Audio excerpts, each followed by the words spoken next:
Welcome back to Influential Dental, where we're bringing on some of the most influential people in the dental space in the world. And we're super excited for a repeat guest today. But before we jump in, hi, Michael. How are you? I'm Julieanne O'Connor. I'm your co host. And Michael Keeter here with us, and also our special guest, Brian Colao, today. Yeah. Hi, Brian. Hi, Julianne. Michael, so good to be back here with you. Yeah. Thank you, Brian. I look forward to our conversation follow up. We had such a great time last time and do appreciate it in your busy schedule upcoming at Dykema here in a few weeks. Yeah, so we're gonna just jump right in today.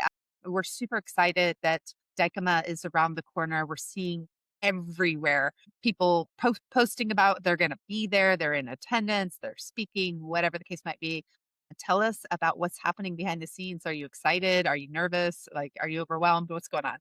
Well, this is our 13th year having the event, and we're right about, at the time we're recording this, we're right about 3 weeks, out for the event. And, looks like we're going to have, the usual about 2,300 people there. And I'm really, really excited about that. It will be once again the largest DSO event in the world this year. We're really at this point, Julianne, just competing with our own record. I don't know if we'll break our prior attendance record, but we are going to be the largest DSO event in the world this year. And, I'm excited. It never gets old, it never gets old. And every year we have a little different program, and we've got a great program this year. And I'm really getting excited to present it to everybody. Yeah, well, I would expect nothing less because you were competing for the Olympics at one point. So this is just par for the course, in my opinion. What are some of the conversations that you're expecting to hear at Dykema this year? Yeah, I mean, there's so much, but the overarching theme is we're going to try to learn from the almost 30-year history of the DSO industry is what we're going to try to learn from. Okay. There's been a lot of the challenging conditions that we're seeing now were present 30, 35 years ago. So we're going to look back. I mean, the DSO industry, a lot of the players in the industry haven't been there that long, maybe been there 10, 12, 13, 14 years. But, I've been there 31 years. Some of our guests have all been there, for some of these panels, 30, 35, 40 years. So we're going to, sort of take a look back at history and see what we can learn from the history. And, for example, I've got a world premiere film called Journey Through DSO History that I can't wait to show. No one's ever done that before. It's 40 years of DSO history in about 20 minutes. So it's going to be a great film that I'm going to world premiere sort of to kick off the conference. We've got Steve Bilt's got a panel, Lessons in DSO History. And then there's a follow-up panel that he's moderating, Turning Points in DSO History. So I love the whole conference, but I'm particularly proud of the first, say 2 hours is really going to be an exercise in journeying from the beginning of the industry to where we are now and seeing all the important lessons, we can learn from that. We're also, yeah, I'm particularly excited about that. Well, and also Thursday at 2 o'clock, right after lunch, you have a really special guest, right?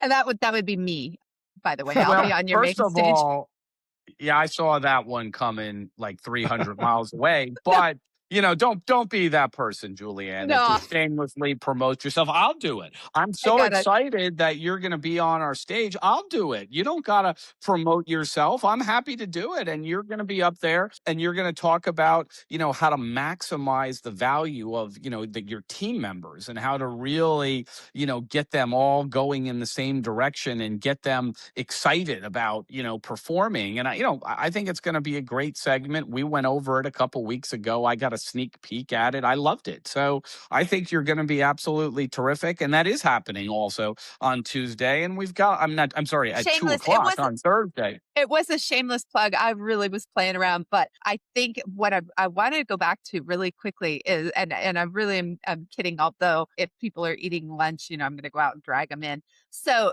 a quick check in on that film you created. You did that with somebody from Disney, didn't you? We had a studio that we hired. It actually was some ex Disney, I think I Okay, got misunderstood it, it. These are all professional folks that have been in the got it. industry for a long, long time. Yeah, but my point is we hired a professional studio to do this. This is Yeah. not like, we on our iPhone, we recorded a few things on our iPhone and we're going to let people look at it.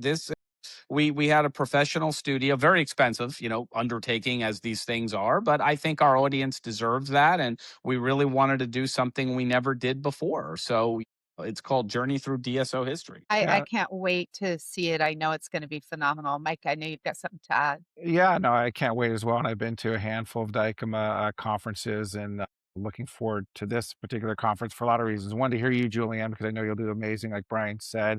But we also have some exciting news to share that you or Brian can share here in the later on in the podcast if you wish. But Brian, I want to go back to the first Dykema event I conference. don't.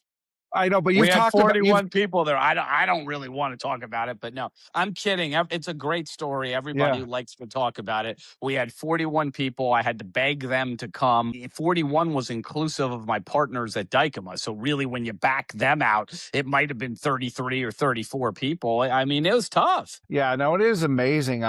And I wasn't back there those days, but the few times I have gone, it truly is an amazing event. And I'd recommend, everyone attend, whether you're a vendor, whether you're a DSO, whether you just want to, hear the amazing speakers. It truly is next level. I mean, people said it's like the Super Bowl, so don't, I'm not trademarking that, but it is the elitist of the elitist events. And our podcast is Influential Dental, and it is very influential, Brian. So again, your vision of where it is now, where it is maybe even going in the next, 5 to 10 years, where do you see not only Dykema, but your conference going? Yeah, I mean, we want to be the largest and the best event. I mean, we just want to hold true to our values. It's fun to say we're the largest event, but even if we were, and we are, but even if we weren't, the important thing to me is that we hold true to our values because, and our values, of course, are best content, best networking, most fun. If we can hold true to those three values, and I'll tell you, there were years we became the number one event in the industry in 2021. And we've been doing this for 13 years. But there were events we ran, of course, there was no event in 2020 due to COVID. But when we ran events, say, in 2016, 17, 18, 19, I felt like we were the best event in the industry. In fact, I know we were, but we weren't the biggest, but we held true to our values. Back in those days, I think if you went to 2016, 17, 18, I think we had something like 600 people, then we had 800 people, something like that, for those events. And I felt like we were the best event because we had the best content, the best networking, and the most fun, but we weren't the largest. So to me, we are the largest, but it's not really about counting people. It's about holding true to our values. Yeah, so you know what? It is the most fun event that we have been to in dental, and we go to all these events. And not that we've been to all of them, but we've been to so many. And there's a lot of large events, but specific to the DSO space, yes. But overall, overarching, it's so much fun. I mean, if somebody has not been to this event, you got to get tickets. I don't know how many people we've shared. I think we've been sharing the Women in DSO code with a bunch of people who are coming, and we have sent many people to the event who are so excited about it. I think I've got another one that's probably going to sign up today. And so, yeah, we're thrilled. We can't wait to be there. Is there anything new in store for fun that we don't know about? And is it okay to say some of the things that you do? Are you pretty open about what's coming? Yeah, well, at this point, sure, we can talk about anything. Sometimes people want to know almost a year out what I'm going to do. And I'm not really prepared to do it at that point. But yeah, we can talk about everything, that's going on. We've published the agenda. I don't know, Julianne, you're a lot funner than Michael generally. So, maybe Michael, yeah, no, I mean, he can't deny it. Maybe Michael's going to go to sleep or something. But the club this year from 11 p.m. to, 2 a.m. or we say 2 a.m., it went till 3:30. Now, Michael's invited. I want to be clear. I just don't know if he's going to be asleep or he's going to be there or not. But, we've got LED screens. We've got pyrotechnics. I mean, this isn't like one of these like, it's a club, quote club. And, we're in a little ballroom somewhere with a tiny little DJ, playing some 80s tunes or something. No, we got LED screens, we got lasers, we got pyrotechnics. We're going to explode stuff. We've got a dazzling opening drum roll that's going to come out. So we've done the closest we can to kind of replicate maybe like a Las Vegas club or something. And last year, it was 11 to 2, and they literally cut the power to it. I was in bed at that point in time, but what I was told, and I know this to be true because the Gaylord like complained to me, like Gaylord management, sent me like emails saying, they instructed us to stop at 2 a.m. and we refused. I mean, I was in bed by then, but like whoever was there, they refused. And then they kept going. And then it was like 3:30 and they still refused. And finally, like they cut power, they shut it all off or something. So I don't know, Mike, if you can make a commitment right now on this show to hang until 3:30 at this club. I don't know, but that's what it is. Hey, Brian, challenge accepted. I will be there 3:30. We'll see. But I do know some of my friends were there last year. Farzila, I'll call them out. The Ripe Global crew. Lincoln always likes to get on the dance floor. Part of the, what soon became or, eventually became an incident report at the Gaylord. They were part of the incident report. And the incident report was we were supposed to leave at 2 and nobody would leave. And the thing went on till like 3:30. They were definitely part of that incident report. Well, challenge accepted, and I will be there. And it is amazing. Not only the energy, but the energy, right? You talk about that throughout the conference in the talks, at the drone show, with the spasmatics, at the after party. Again, nonstop energy and conversations. And that's what's exciting about it. There's never a dull moment at one of your events. Only I Brian. signed you up for yoga this year, Mike. So nice try if you try to cut out. He of won't that. be making that, I don't think. He's If gonna gonna stay be out, up. but well, yeah, no, that would be the way to do it. If he stays up straight through, and we do, and this is true story. At the end of the club, we handed out like hangover packets, and they had like electrolytes and other things, and or you go two ways. You go electrolytes, water, or you go coffee. You could just go straight up like energy drink, like I'm not going to bed. Let's just go right to the energy drink, and we're gonna power through this. But look, we've got Nick Saban this year. I'm so excited to see Coach Saban speak. We've got Rick Pitino. I mean, these are two Hall of Fame coaches, one in football, one in basketball, and they're going to be giving their insight. So, the drone show, as you said, is back. A lot of really good leadership panel. Plus, we've got all the leaders in the DSO industry. I mean, we can certainly take inspiration from world-class Hall of Fame coaches, but there's also a lot of inspiration to be gleaned by some of the leaders of some of the best DSO organizations in the space. And they've been doing this a very long time. They've built really strong powerhouse organizations. They've built incredible cultures. So I get inspiration from them as well. Yeah, I'm so excited. The people that you bring on that stage are stellar. It is an absolute humbling honor for me to even be a part of this. So thank you. And to have you welcome Michael and me the way that you have done is just really, we just appreciate you so much always. We're actually going to be podcasting live at the Pearl Pod. They set up an entire pod just for that podcasting. And so we'll have some incredible people. I think we're going to try and get Pat Bauer in the room and some others and Ophir back on the show. But we have something else kind of exciting. Can we chat about what we're going to be revealing at Dykema? Mike, what do you think? I'm fine with it. I'll ask the boss here. Brian, is that okay if we talk a little bit about what Julieanne's alluding Absolutely. to? I think we should tell everybody what to expect. Yeah. Perfect. Okay. So we have a special issue of Influence Magazine, which is a Dykema special issue that we put together. And we have contributions from some of the most incredible people in the space. This magazine turned out so stellar. It is literally so beautiful. And everybody who attends, if they get in there quick enough, they'll be able to, I can't say everybody, but many people, while supplies last, will get an opportunity to have a physical copy of this. And it is featuring none other than Ophir Tanz and Brian Colao on the cover. And we are so thrilled and honored. I appreciate you guys putting that together. I mean, that was a great idea that you guys had. We would have done it whether, I appreciate the cover. I'm humbled by that, but we were going to do it regardless of how the cover turned out because I love what you're doing with Influence Magazine. We must have reached out to, and this is the important stuff, not the cover, although I'm grateful. I like the cover. I mean, thanks for, making that possible. But what I want everybody to really focus on is Well, there it is, Brian.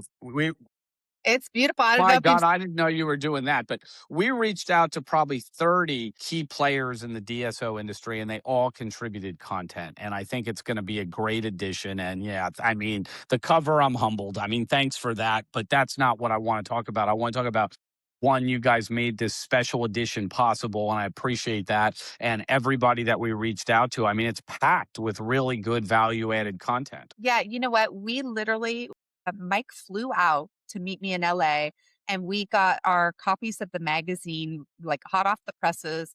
And it has not been released, by the way, to anybody who's listening right now. It will be released day one Yeah, of I don't have it Dykema. either. I mean, I don't have it either. Exactly. And we went to one of my favorite little new coffee houses that serves wine and coffee. And we went through and read every single word in the magazine, every article by every contributor. And I'm going to tell you, we were literally sitting there talking back and forth. Of course, we had had a few espressos at this point, but we were saying that every article, would be like, oh my gosh, this is so good. Oh my gosh, wouldn't you want to read this? Oh my gosh, can you believe this? Did you read this article? And we were so fired up about the contributions.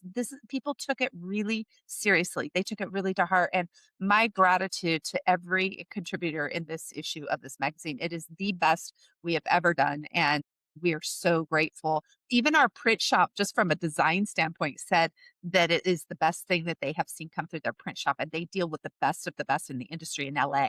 So we were so honored. But the amount of incredible content that people contributed from the heart is off the charts. So I can't Yeah. wait for I mean, people to there's read got it. to be 25 or 30 articles. I lost count after a while because, you guys at one point a few months ago, you said, this is how much room you have. And I went through it with my team. I think it's based on words or whatever it is. And I went through it and I was like, oh my gosh, we can have 25 or 30 articles. And I mean, I'm glad you gave the opportunity because that's a lot of space. But I happen to know that many people. So I started calling, a lot of the dental technology companies, a lot of the DSOs, a lot of folks that I think are doing some really good newsworthy stuff. And every single person said, yes, absolutely.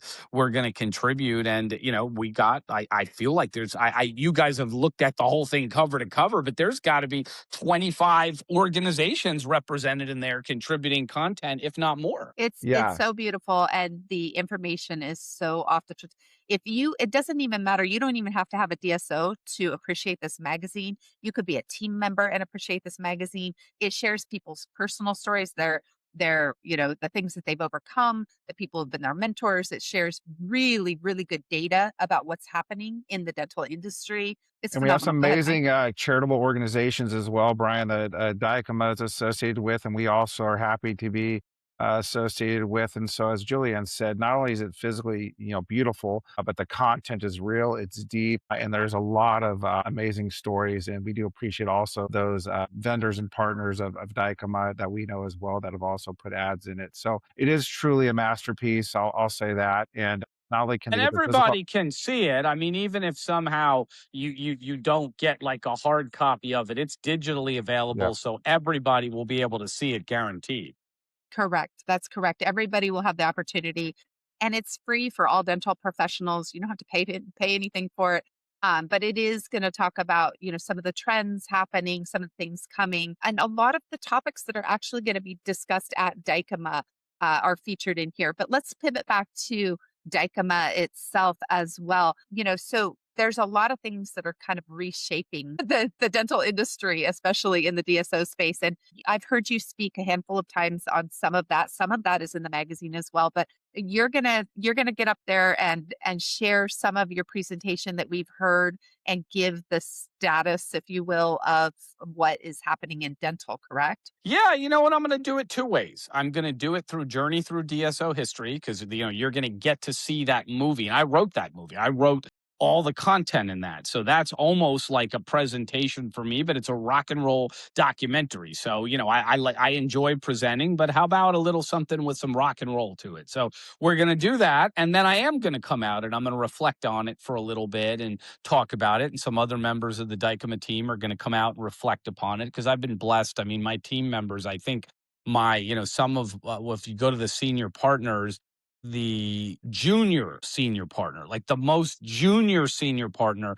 has been with me 15 years. Just to give you, the one that's the most junior has been there 15 years, and it goes up from there for how long we've been together. So I'm going to have some of those guys come out, and we're going to talk and make some reflections, and then we're going to go into, Steve Belt's presentation on lessons and turning points. Dr. Rick Workman will be there with him.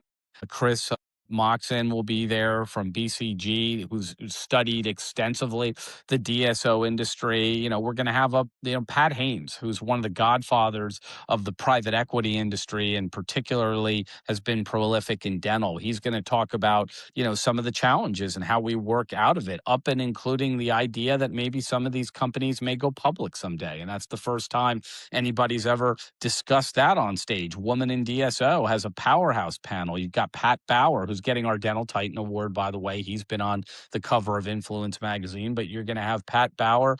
You're going to have Deanne McLean, his chief operating officer. You're going to have Bob Fontana from Aspen on that panel. I think so. The Woman in DSO panel's incredible. We're going to have an AI panel, but a real AI panel. We're not going to gloss over it or just use the term AI and think we're cool. We're going to talk about value-added AI versus shiny objects that, are fun to look at, but may or may not be value add. And I think that's a presentation that we really need to have, one that really drills down and says, this is value added AI versus, shiny objects. We're going to have a buy side panel, a sell side panel for M&A. We're going to have an international panel. And we're going to have a couple segments, of course, Julieanne's segment.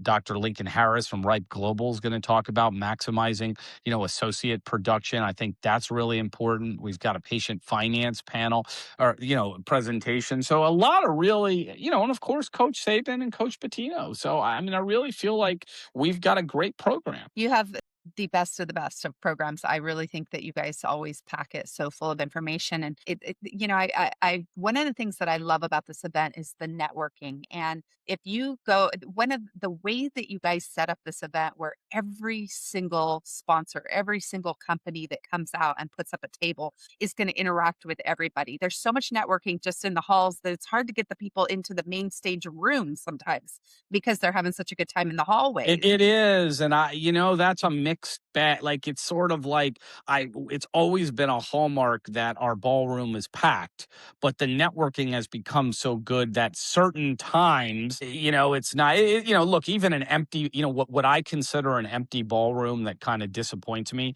is like 500 or 600 people. Most events would be delighted, to have 500 or 600 as their maximum amount. And me, that's like an empty ballroom. So even like our worst moments got like 600 people in there. But, when it's packed, it approaches 2,000. And the networking has become so powerful that people sometimes, will be out there and do the networking. But, something we do. And, I was at another event recently a couple weeks ago, and it was the same thing. They put the vendors in another room and they were complaining nobody visits that room. Our vendors are always on the main floor, like the main promenade. So, and this has been a hard fought negotiation with the fire marshal, but the fire marshal has promised us that as long as there's, 15 ways out of the ballroom, I could create a death trap and only have one way in. He's like, it's okay to log jam in as long as there's a whole bunch out. So that's what I do. I make everybody, I lock all the doors and everybody's got to walk past all the vendors and they can only get in one time. Don't worry. If there's an emergency, there's 15 ways out. All the doors out open up, but they don't open up in so that everybody's got to walk past all the vendors to get into the ballroom. And that's a commitment we make to the vendors. They pay for the meeting and we appreciate everything they're doing. And I know I've gotten incredible feedback back from the vendors and I've gotten really good feedback from the DSOs as well, because sometimes it's like that old saying, this is the content we never knew we needed. Like if you asked them at the beginning of the day, do you want to stop off at these booths?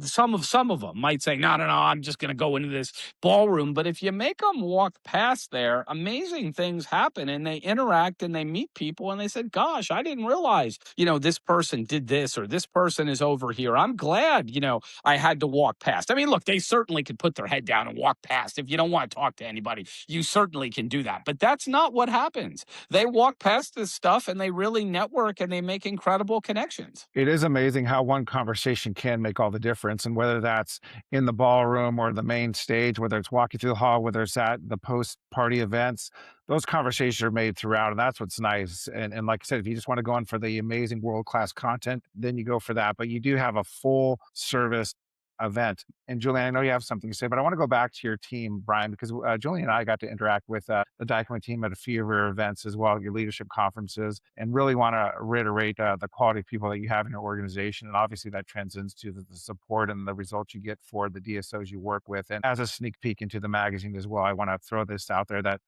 quite a few of those individuals will be featured in our magazine as well to Yeah. talk about them. So we also talk about in our podcast as well, and some of our coaching and training. It really the team is so important to the success of the individual doctor, the DSO, and so I just wanted to share that our interactions with the Dykema team is truly everything that you say as well, and do Yeah, appreciate. well, I would go so far as to say, just to add to that, I mean, we've been to your leadership events and driven race cars with some of them and been to the NBA games and you name it. But one of the things that you have created is this culture of really, really deep authenticity and sincerity. And some of the people that we have met, just hearing their history and the play, the power that they have played at it or the level they have played at, I should say, where they have worked, up to the US government, worked with the president, you name it. You have some of the most extraordinary talent on the team, not to mention the authenticity. So how are you creating a culture like that? Is it just because this is who you are? And the whole event is that way. That's why people network and make such close friends, I think, is because people are so down to earth at this event, more so than anywhere that I've seen. Yeah, I'm proud of the team we put together. And like I said, at least on the senior partners, my most junior member's been there 15 years. So, it's just, you can't replicate that. And we built something very special. And it's like a family thing. I mean, it's not perfect.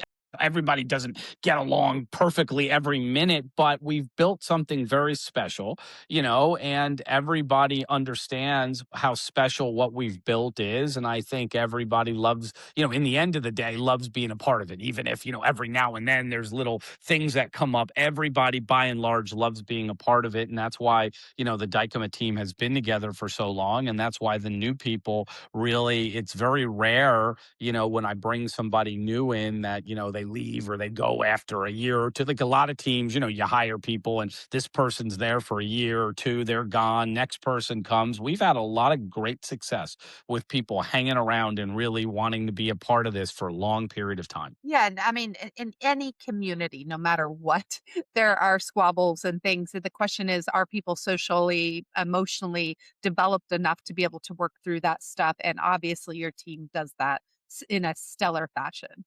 But moreover, you also have all these DSOs that you represent that are going to be there, and they speak so highly of you, and you have helped them with things that they couldn't have possibly navigated without your team. And there are a lot of people who ask me still, and I'm always shocked that ask me what is Dykema? And so when I find individual practices or, people who are newer in the space or people coming out of school that don't know about Dykema, how do you guys represent yourself? Where do you draw the line in terms of the type of clients that you bring in? Yeah, I mean, I have a very diverse and very big team of 88 professionals. I mean, Dykema, the firm, has 500, professionals or so, something like that. I have 88 that, work with me. And so, we can take on almost any project, that involves even a small group or a DSO, because even my junior team members are much more competent than the average, senior lawyer in dental because they do dental all day long. You can find some really accomplished senior lawyers at firms that maybe, they do dental like every now and then and do a million other things and they're very accomplished, but because they don't do dental every day, they don't have all the answers at their fingertips. Even my junior team members tend to have a lot of answers at their fingertips because all they do is dental all day long. So, I think that's an important component of, what we've been able to put together. And, it's very special, the team that we have here. But to answer your question, Julianne, we can handle a variety of things from very, very large things to even there's a lot of small groups that have 3 offices, 5 offices, 4 offices we're able to represent. And I do think that's a key what you said, Brian, is there are a lot of firms out there, but again, dental is kind of a side project or I'll take it on retainer. I've been in the dental space almost 19 years, Julianne, close to that as well. And dental is a unique space. I love it. I don't want to be anywhere else.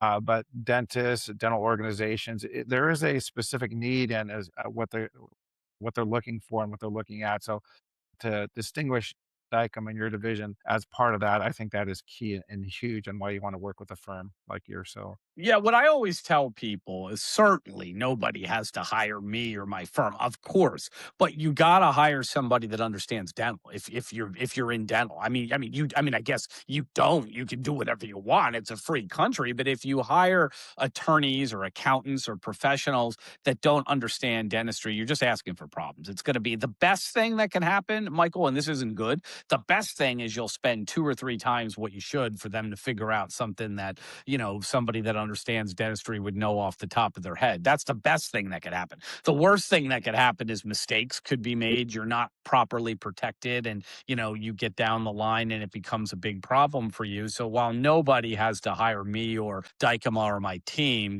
if you're in dentistry, you got to get a firm that understands dental or you're just asking for trouble. Yeah, absolutely. And your firm is the best. I mean, unquestionably, we've seen some of the work that they've done. We know some of the people who have worked with you guys. They're extremely happy. They know that they are, you can tie it right to your ROI. And so it's phenomenal. It's exciting. When you look out into the landscape, the DSO landscape specifically, what are you seeing that people tend to be overlooking right now? Like You know, opportunities.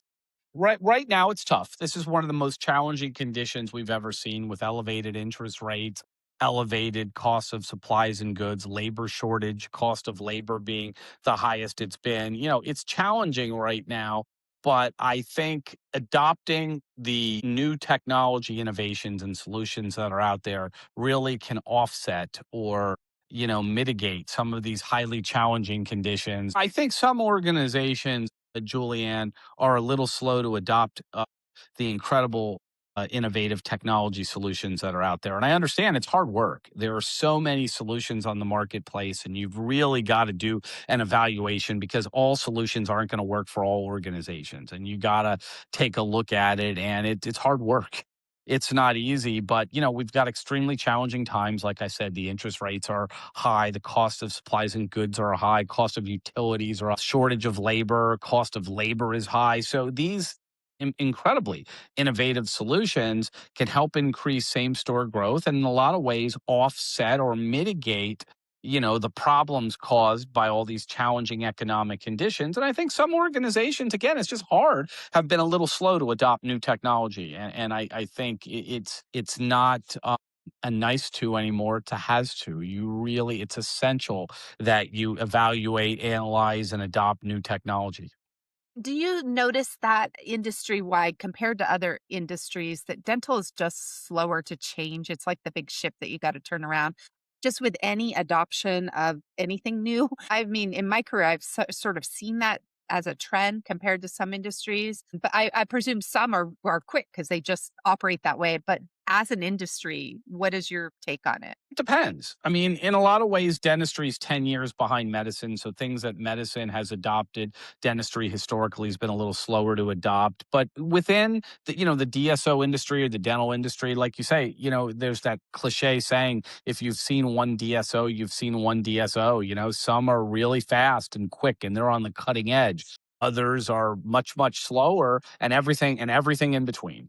So it really just depends on, the organization you're looking at and also what they prioritize. Certain organizations are prioritizing other things, certain things make perhaps it's revenue cycle management, perhaps it's patient finance, perhaps it's a new PMS system. They're prioritizing certain things over others. So the answer is it really depends. But yeah, you can find organizations that have been very slow to adopt it. You can find organizations on the cutting edge and you can find everything in between. I think as a whole, if we're just generalizing, dentistry's been a little slower than I would like to adopt all the amazing new technologies that are out there. And it's less to do with the size of the organization and more to do with their own values and how they operate, correct? Yeah, it really is. I've seen some very large organizations be very quick. I've seen some very large organizations be very slow. I've seen some small organizations be quick, and I've seen some small organizations be slow. So you can't really generalize that way. Brian, we've talked about technology and AI.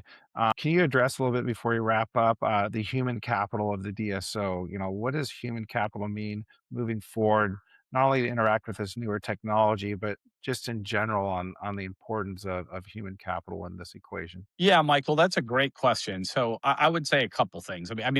There's three or four things that come to mind when you say that, not just one thing. But one of the best presentations I've seen this year, and I go to a lot of events, I see a lot of them. Larry Benz, the CEO of Dental Care Alliance, he's been there about a year. He's going to do a great presentation at our event called "What I Learned in My First Year as CEO of Dental Care Alliance." I think that's going to be a great presentation. But Larry's coming up, or he's just passing sort of his 1 year, anniversary as CEO. And he gave a great presentation. I believe it was our DSO leadership event in Las Vegas. It was one of the best ones I've seen this year. And it was basically about AI and how you should use AI. And what Larry said, I hope he'll give this presentation in part at Dykema and some others, is he said AI should be used to take over mundane, monotonous tasks, to leave time for the people to be human, for humanness, for you to interface with your patient and do all the human stuff that the patients need. Because, when it comes to treatment and certain, you need empathy and caring, the patients don't want to talk to an AI agent. They want to talk to a human being that's sympathetic, that understands and can spend some time with them. And Larry's point, which I thought was incredible, was we should use AI to take over the mundane, monotonous tasks and leave more time to be humans, for humanness with each other. So that's the first thing I would say.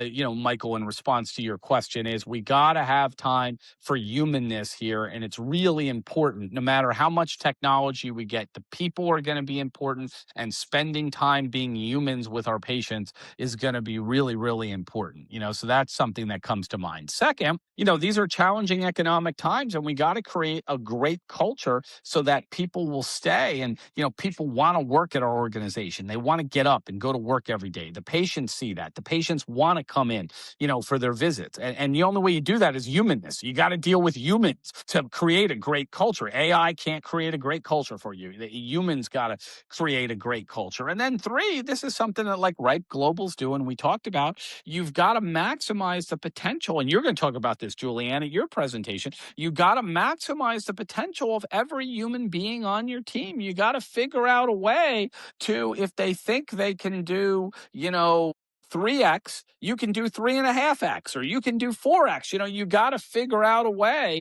to maximize, their potential and the things that are possible. And so when you ask a question about humans, Michael, I think of, we got to use AI to allow more time for humans to be humans. We got to create a great culture so that, people, the human beings, want to come to work, and the patients that are humans want to come to the practice. And then we got to figure out how to maximize the potential of every one of the humans that work for our organization. So these are very, very important things that, we're certainly covering at our meeting, and I'm going to continue to cover at my leadership events and probably Dykema next year and into the future. Yeah, I mean, look, I agree with you everything you're saying. It's very interesting. I'm seeing all these things swirling around where, people are being replaced in restaurants where you have to just go walk in and order at the table by yourself and check out by yourself. And even that to me is a little sad, because if I go out to the Care restaurant, for it. I personally, and it doesn't seem to have taken over the world. It seems to have occurred in some areas, some airports, some situations. You got to go in, press some buttons, put your credit card, and that's what you got. But it's not everywhere. It's not everywhere by any means. And I don't care for that one as much. I like a human being to talk to. yeah, and most especially in, a care environment, right? Which is dentistry as a whole. And so I do think this industry is protected in a lot of ways with a lot of things that are happening. I do think it's still an incredible industry to be in. As much as things are changing, I do think it's also one of the most incredible times if people look for the opportunities in it to maybe literally shift everything, not only in the industry, but maybe, impact our society in a lot of ways through this industry specifically. And I never want to neglect that this is not just dentists and owners. There are these teams out there that are making it happen behind the scenes, operational people and all these different people. What percentage of people, or how many people come out who are from the dental teams versus the decision makers to Dykema? Do you encourage people from teams to come out or not for this event? Yeah, anybody, that will get value from it can come out. Unfortunately, we have an industry that is undergoing, as we've been talking about, economic challenges. So the budgets are not unlimited. So there are limit budgets at some places as to how many people that can come. There's certainly no restrictions. Any team member that is allowed, by their organization to come is welcome to come. And it's a mixed bag, as you might see. Some places have tightened their belt a little bit, and they're sending maybe smaller teams there. Others, I'm so proud of it. Other organizations, they'll send 15, 20 people. Everybody's coming. And I love that. I mean, I love that. But I understand that the economic times, and budget cuts and things don't allow every organization to just send the whole team. But they're certainly welcome. They're absolutely welcome if they're allowed to come. Yeah, and to piggyback off what you said and you, Julianne, is I recommend if you can to get some of your teammates there, whoever that may be, to bring that messaging, bring that energy back to the entirety of the group, right? Kind of almost like train the trainer, because there is so much to be gained in those side conversations that are done at the events after the main stage lectures and everything. From what you're talking about, Julianne, is so important. I truly believe in what we coach on and train on is the humanness of dentistry, but it all is interactive, and I agree that more people that are exposed to it through whatever medium is so powerful. Yeah. I do think we have to wrap up the show. I think Brian has to catch a flight or is heading to London or I am. somewhere. And also, I just want to thank you so much for being on the show today. I'm excited. We'll actually get this episode out right away because this is coming up overnight, and I hope you get to have some fun while you're traveling, leading up to the event. And then, do you take a big vacation after the event? Am this year. I mean, I'll tell you a couple things. I'll tell you what, the next time I will see you two will be in Denver. That's the one thing I was going to say. So looking forward, as we wrap up, looking forward to seeing the two of you in Denver in a couple weeks. But yes, this year I haven't quite ironed out where I'm going yet. But yes, this year I am going to take I've been very, very busy this year, a lot of international travel on a lot of things. And I can use a little battery recharging. So when this one's over, I'm definitely going to take a vacation. It's funny, I don't take it the week after. People are like, you probably go right out. No, I'm so behind on stuff for being there that week. The week after, I got to catch up with my work. But after that week, sort of, so you go the next week, you got to catch up on all your work. And then maybe the next week is when I can do something. It's like a great wedding and you need your honeymoon or something after, right? That said, I also want to just make sure that we give a shout out to American Dental Institute. I know Dr. Tellis and Dr. Campos will be at Dykema this year. We're excited to see them there. And they are, of course, the people who present our podcast, Influential Dental. We are in collaboration with them. So we always want to thank them because they do a tremendous amount of promotion for this podcast. And we're super grateful to their team. And Michael, do you want to wrap us up today? And Yeah, Brian, anything else you want to add before we wrap up? To see everybody at Dykema. And look, and if you haven't registered yet, it's dykemadso.com, and there's still room. We're not entirely sold out. So there's, plenty of room if you still want to come and you haven't come or yeah. haven't registered. And what I would say, you don't want to miss it for a couple of reasons. One, you want to get your limited edition Dykema Special Edition Influence magazine, which may be collector's items. I'm not saying they could, but they may. Two, the event is spectacular. You're going to meet a lot of friends. I cannot wait. I mean, that's where we met Dr. Farzila Rapani at Dykema a few years ago, and she's a dear friend now and is a titan in the industry and many others. I do want to thank you, Brian, and your entire Dykema team. Very professional, very humble, very authentic. Just as Julianne said, just the best of the best, and I know you know that. And want to personally thank you as well. Enjoyed your friendship and the jokes, and you are a very humble and nice gentleman. I'd also go back and listen to our original episode with Brian to hear about his beginnings and the person who gives first and doesn't expect anything in return, Brian. And we share that story, and that is truly what you're all about. So again, thank you, Julianne. Thank you. We look forward to an amazing event, to have the magazine, to see you on stage, the podcast. This is amazing opportunity for us, Brian. So thank you and your team. Thank you for having me. I've really enjoyed being here, again, and looking forward to great things with you guys. Thank you so much.